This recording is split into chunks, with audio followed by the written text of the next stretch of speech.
भारत सरकार से तो पहले ये कहते हैं कि जो लोग भी आतंकी कार्रवाई में लिप्त होते हैं उनको सरे बाजार सजा देने का प्रावधान लेके आइए, ताकि आए दिन ऐसी घटनाएं जो है वो देश में ना हो। और दूसरी बात यह कि हम सोशल मीडिया को भी ये कहना चाहते हैं कि जो आतंकी हैं इनका कोई धर्म नहीं होता। पीछे 1 महीने में जितने आतंकवादी पकड़े गए वो सिर्फ एक समुदाय के नहीं, उनमें अलग अलग धर्मों से संबंध रखने वाले लोग मौजूद हैं, लेकिन सिर्फ अगर बदनाम किया जाता है तो किसी एक विशेष समुदाय को किया जाता है।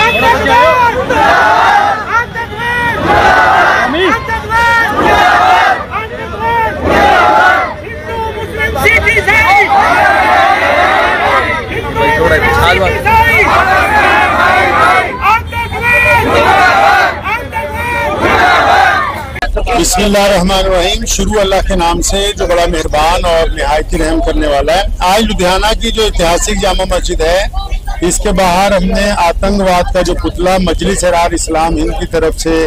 आज फूका है, रोज प्रदर्शन किया है। मजलिस अहरार इस्लाम भारत के स्वतंत्रता संग्राम की वो जमात है जिसने उस समय भी अंग्रेजों के साथ साथ देश के गद्दारों के खिलाफ एक आंदोलन चलाया और ये कहने की उस वक्त स्पष्ट तौर पर ये कोशिश की कि दुश्मन के साथ साथ गद्दारों से लड़ना बहुत ज्यादा जरूरी है।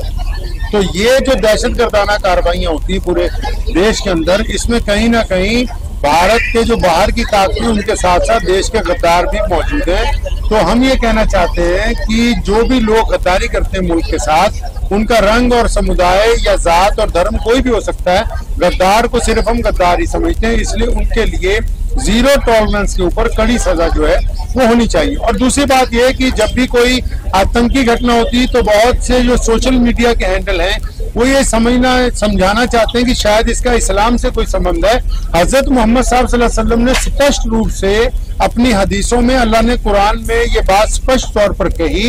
कि अगर आप किसी एक बेकसूर व्यक्ति का कत्ल करते हैं तो ऐसा है कि जैसे आपने सारी ही इंसानियत को कत्ल कर दिया गया। तो इसलिए इस बात को हम स्पष्ट तौर पर पूरे देश के लोगों को, पूरी दुनिया के लोगों को बताना चाहते हैं कि कोई भी आतंकवादी संगठन हो, कोई भी आतंकवादी व्यक्ति हो, उसका इस्लाम के साथ कोई संबंध नहीं है। इस्लाम ऐसे लोगों की निंदा करता है और इस्लाम स्पष्ट रूप से ये बात कहता है कि किसी भी निहत्थे को, बेकसूर को मारना दहशतगर्दी है, आतंकवाद है और आतंकवाद का इस्लाम के साथ कोई संबंध नहीं। मैं ये समझता हूँ अपनी जाती तौर पर कि जिस तरह ये लोग भारत के दुश्मन हैं, इसी तरह ये कहीं ना कहीं इस्लाम का जो नाम बीच में लेते हैं तो ये मुसलमानों के भी और इस्लाम के भी विरोधी हैं, क्योंकि इनकी दहशतगर्दाना कार्रवाइयों से कहीं ना कहीं इस्लाम को और मुसलमानों को लोग शक की निगाह से देखते हैं। तो इसलिए हम ये जो निंदा प्रस्ताव आज जो पारित किया मजलिस अहरार इस्लाम की तरफ से, उसमें भारत सरकार से तो पहले ये कहते हैं कि जो लोग भी आतंकी कार्रवाई में लिप्त होते हैं उनको सरे बाजार सजा देने का प्रावधान लेके आइए, ताकि आए दिन ऐसी घटनाएं जो है वो देश में ना हो। और दूसरी बात यह है कि हम सोशल मीडिया को भी ये कहना चाहते हैं कि जो आतंकी हैं इनका कोई धर्म नहीं होता। पीछे 1 महीने में जितने आतंकवादी पकड़े गए वो सिर्फ एक समुदाय के नहीं, उनमें अलग अलग धर्मों से संबंध रखने वाले लोग मौजूद हैं, लेकिन सिर्फ अगर बदनाम किया जाता है तो किसी एक विशेष समुदाय को किया जाता है। तो इसलिए ये जरूरी है, मैं मुसलमानों को भी कहता हूँ कि जिस तरह बाकी कामों के अंदर बढ़ चढ़ के हिस्सा लेते हैं, इसी तरह आतंकवाद की विरोधिता करना और वो लोग जो आतंक को इस्लाम के साथ जोड़ना चाहते हैं उनकी विरोधिता करके ये बात साफ तौर पर स्पष्ट रूप पर बतानी कि इस्लाम का, दीन का, मुसलमानों का आतंकियों के साथ ना कोई पहले संबंध था, ना है, ना ये हो सकता है, क्योंकि इस्लाम जो है मजलूमों की हत्या को, बेकसूरों की हत्या को कायराना बात बताता है, बुज़दिलाना बात बताता है। दुनिया में वैसे भी एक कायदा है कि लड़ा जाता है तो बराबर के लोगों से लड़ा जाता है। जो लोग छुप के वार करते हैं, जो लोग निहत्तों पर, मुसाफिरों पर, गरीबों पर, मोहताजों पर, या जो आम टूरिस्ट होते हैं, जिस तरह अभी पीछे कश्मीर में भी हुआ और अब लाल किले के बाहर हुआ, जो लोग छुप के वार करते हैं वो जिहाद का नाम नहीं आप उनको दे सकते, आप उनको दहशतगर्दी कह सकते हैं, आतंकवादी कह सकते हैं। और आतंक का हमारे देश के साथ, हमारे दीन के साथ, हमारे मजहब के साथ कहीं तक भी कोई भी है संबंध नहीं। लगता है कितने पढ़े लिखे डॉक्टर का नाम हाँ बिल्कुल, बड़ी दुख दी गल है कि एक पढ़े लिखे लोग ਜਿਹੜੇ है उन्हों का नाम ਇਹਦੇ ਵਿੱਚ ਆਇਆ।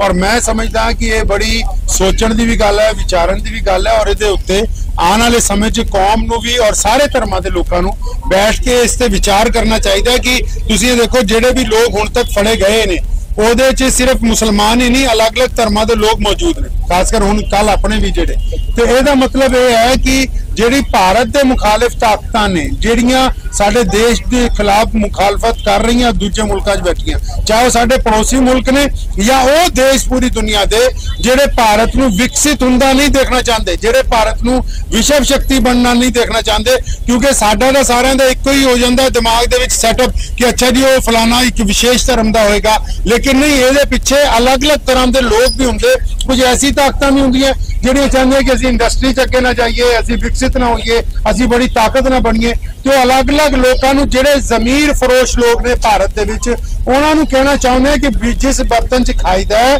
ਉਹਦੇ ਵਿੱਚ ਛੇਦ ਨਹੀਂ ਕਰੀਦਾ, ਜਿਸ ਮਿੱਟੀ ਦੇ ਉੱਤੇ ਰਹੀਦਾ ਉਹਦੇ ਨਾਲ ਗੱਦਾਰੀ ਨਹੀਂ ਕਰੀਦੀ, ਚਾਹੇ ਉਹਨਾਂ ਦਾ ਧਰਮ ਕੋਈ ਵੀ ਹੋਵੇ। ਅਗਰ ਕਿਸੇ ਵੀ ਧਰਮ ਦਾ ਬੰਦਾ ਆਪਣੀ ਮਿੱਟੀ ਨਾਲ, ਆਪਣੇ ਵਤਨ ਨਾਲ, ਆਪਣੇ ਦੇਸ਼ ਨਾਲ ਗੱਦਾਰੀ ਕਰਦਾ ਹੈ ਤੇ ਉਹਦੀ ਸਜ਼ਾ ਸਿਵਾਏ ਮੌਤ ਦੇ ਕੋਈ ਦੂਸਰੀ ਜਿਹੜੀ ਉਹ ਨਹੀਂ ਚਾਹੀਦੀ। ਮਾਮਲਾ ਲੁਧਿਆਣੇ ਦੇ ਵਿੱਚ ਵੀ ਹਮਲਾ ਹੋਣ ਵਾਲਾ ਸੀਗਾ, ਪਰ ਗ੍ਰੇਨੇਡ ਤੇ ਜਿਹੜੇ ਪਹਿਲੀ ਬਰਾਮਦ ਕਰ ਲਏ ਪੁਲਿਸ ਨੇ, ਉਸ ਨੂੰ ਕਿਸ ਤਰ੍ਹਾਂ ਦੇਖਦੇ? ਮਤਲਬ ਕਿ ਲੁਧਿਆਣੇ ਦੇ ਵਿੱਚ ਵੀ ਮੈਂ ਕਿਤੇ ਨਾ ਕਿਤੇ ਇਹ ਤਾਂ ਸਮਝਦਾ ਕਿ ਚਲੋ ਪੰਜਾਬ ਪੁਲਿਸ ਦੀ ਇਹ ਸਤਰਕਤਾ ਹੈ ਕਿ ਉਹਨਾਂ ਨੇ ਇੱਕ ਵੱਡਾ ਹਾਦਸਾ ਹੋਣ ਤੋਂ ਪਹਿਲਾਂ ਇਹਦੇ ਵਿੱਚ ਵਧੀਆ ਤੌਰ ਤੇ ਕੰਮ ਕੀਤਾ। ਇਸ ਦੇ ਵਿੱਚ ਮੈਂ ਜ਼ਰੂਰ ਕਹਿਣਾ ਚਾਹੁੰਦਾ ਪੂਰੇ ਭਾਰਤ ਦੇ ਲੋਕਾਂ ਨੂੰ ਵੀ ਜਾਗਰੂਕ ਹੋਣਾ ਹੋਵੇਗਾ, ਆਪਾਂ ਸਾਰਿਆਂ ਨੂੰ ਵੀ, ਕਿਉਂਕਿ ਅਸੀਂ ਜਦ ਅਸਲ ਦੁਸ਼ਮਣ ਨੂੰ ਭੁੱਲ ਜਾਂਦੇ ਆ ਔਰ ਫਿਰ ਜ਼ਾਤ ਔਰ ਧਰਮਾਂ ਦੀ ਵੰਡਣ ਤੋਂ ਬਾਅਦ ਅਸੀਂ ਦੁਸ਼ਮਣ ਨੂੰ ਸਿਰਫ ਇੱਕ ਪਹਿਨਾਵੇ 'ਚ ਲੱਭਦੇ ਆ ਤੇ ਇਹਦੇ ਨਾਲ ਕਿਤੇ ਨਾ ਕਿਤੇ ਵਿਦੇਸ਼ੀ ਤਾਕਤਾਂ ਨੂੰ ਫਾਇਦਾ ਹੁੰਦਾ ਔਰ ਫਿਰ ਉਹ ਦੂਸਰੇ ਪਹਿਨਾਵੇ 'ਚ ਆ ਕੇ ਸਾਡੇ ਮੁਲਕ ਨੂੰ ਨੁਕਸਾਨ ਪਹੁੰਚਾਉਣਾ ਚਾਹੁੰਦੀਆਂ ਨੇ। ਇਸ ਲਈ ਸਾਡੇ ਸਭ ਦਾ ਇੱਕ ਤਾਂ ਟੀਚਾ ਹੋਣਾ ਚਾਹੀਦਾ, ਚਾਹੇ ਅਸੀਂ ਮੁਸਲਮਾਨ ਹੋਈਏ, ਹਿੰਦੂ ਹੋਈਏ, ਸਿੱਖ ਹੋਈਏ, ਈਸਾਈ, ਦਲਿਤ, ਜੋ ਮਰਜ਼ੀ ਹੋਈਏ, ਇੱਕ ਟੀਚਾ ਤਾਂ ਸਾਡਾ ਸਾਹਮਣੇ ਹੋਣਾ ਚਾਹੀਦਾ ਕਿ ਸਾਨੂੰ ਆਪਣੇ ਮੁਲਕ ਦੀ ਹਿਫਾਜ਼ਤ ਦੇ ਲਈ ਅੱਤਵਾਦ ਦੇ ਖਿਲਾਫ ਇਕਜੁੱਟ ਹੋ ਕੇ ਸਾਹਮਣੇ ਆਣਾ ਹੋਏਗਾ, ਤਾਂ ਹੀ ਇਹ ਗੱਦਾਰਾਂ ਨੂੰ ਜਿਹੜਾ ਉਹ ਬੇਨਕਾਬ ਕੀਤਾ ਜਾਏਗਾ।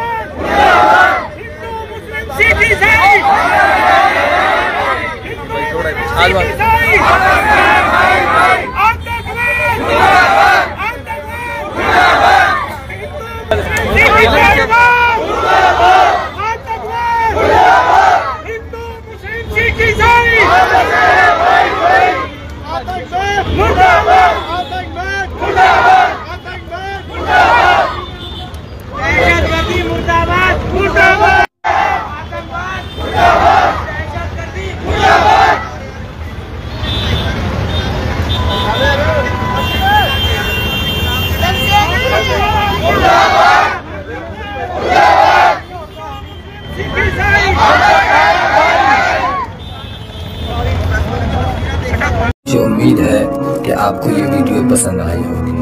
अगर पसंद आई हो तो ये आप अपने दोस्तों के साथ शेयर करें और इस चैनल को सब्सक्राइब जरूर करें।